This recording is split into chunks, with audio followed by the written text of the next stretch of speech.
Hey guys, Super Nintendo here, and we're going to review Rumble Roses for the PlayStation 2. Now, I can't think of why I specifically bought this game. I don't know if you can tell why I bought this game, but it slipped my mind. So I'm really glad that you guys voted on it to review, and at the end of this video I'll have 4 more games for you to vote on of what I should review next. So, is Rumble Roses just more than a pretty face? Let's take a look. Let's get one thing straight about this game. This is targeted towards a specific audience that enjoys watching young women fight each other in the ring and the mud. The manual makes that very clear in the introduction and reminds you throughout the rest of it. Saying this game is about the way that it plays is like saying you read Playboy for the articles. That might be very true, but you're not going to convince a lot of people. Rumble Roses was published by Konami in 2004 and features an all-female roster. The game uses the same gameplay engine as THQ's WWE SmackDown, Here Comes the Pain. And there are 11 playable characters, which also have an opposite side, bringing that character count to 22. There's a couple of modes in this game. There's the gallery, which you can view your favorite character. You can view her stats, play each of her phrases, listen to her opening music, and take a gander at her assets.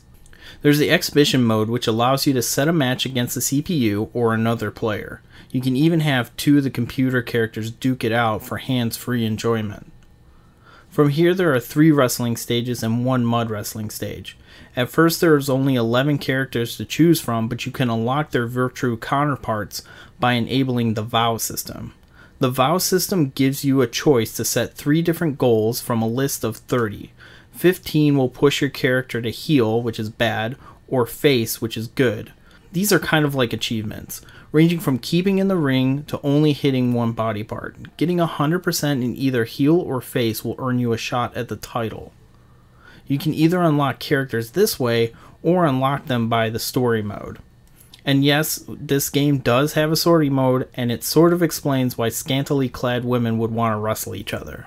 Basically, the Rumble Roses tournament is run by an evil doctor who used mind control on several wrestlers to lure the main character, Rico, into battle.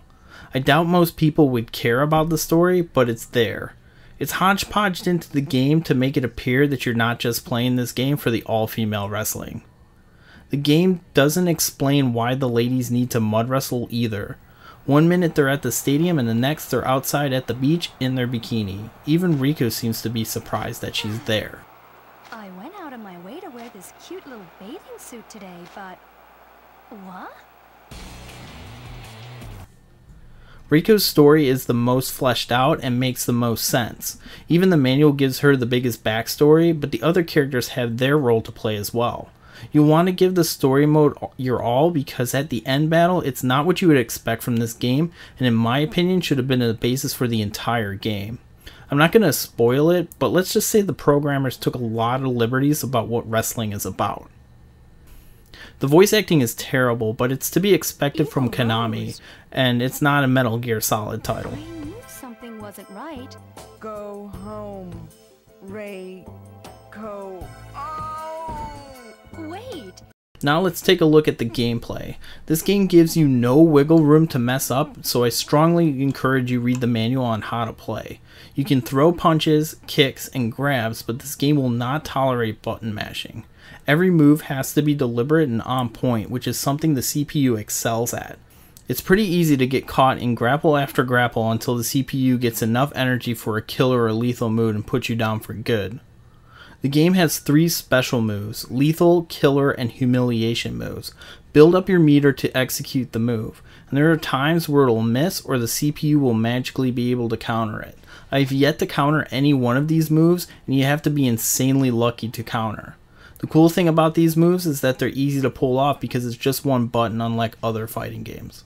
The game takes a lot of practice, and there are times where you seem to get ahead. However, the criteria to land a successful pin for 3 counts is hazy.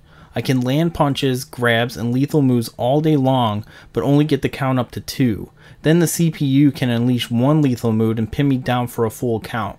It's very frustrating since you can't really tell how gassed each character is, and your character seems to run out of energy much faster than the CPU does. I'll essentially be immobile for seconds at a time while the computer breaks into grapple punch combos one after another. Also, you can't pin somebody outside the ring, so fighting outside is kinda worthless. Once I lured the CPU back into the ring, they managed to pin me down and put me down for the count. The choice is yours to determine if it's worth it to be good at this game, but let's face it, you didn't really consider this game because it was a fighter first. And the mechanics are a little bit wonky too. Sometimes the CPU will grab me and wait a couple of seconds before she starts to pummel me, and you can't get out of grabs once you're in it. You can only counter before you're in one. So this means that some of the later characters will go to town and pull off some combos before you even get a chance to play again. Also, if you manage to throw someone into the ropes but you're on the floor, the character will run the length of the arena, which is funny, but it's super frustrating since you can't land a counter hit and have to chase her to get up close again. Overall, Rumble Roses gives an unexpected amount of content for essentially being a sexy wrestling simulator, and only for $7 complete. You can't really go wrong to give it a try. Seriously, anybody who says that they're playing this game for the rich story or robust gameplay is lying to you, and this is by far the best sexy wrestling game for PlayStation 2. Okay, that wraps it up for Rumble Roses for the PlayStation 2. It's a pretty interesting game and surprisingly plays alright. I wasn't expecting that, but what game should I review next time? Here are your 4 choices for next week. We have Jet Grind Radio for the Dreamcast, Lollipop Chainsaw for the Xbox 360, Bully Scholarship Edition for the Wii, and Knights for the Sega Saturn. Now, of course, I have a poll that comes up on my Twitter at Snicktendo. That's SNICKTENDO. That's on Twitter. I'll have a poll that lasts a couple of days, or you can leave your voting choice down in the comments down below. If you like this video, hit the like button, and if you're new here, please subscribe. I'm Super Nintendo, and thanks for watching.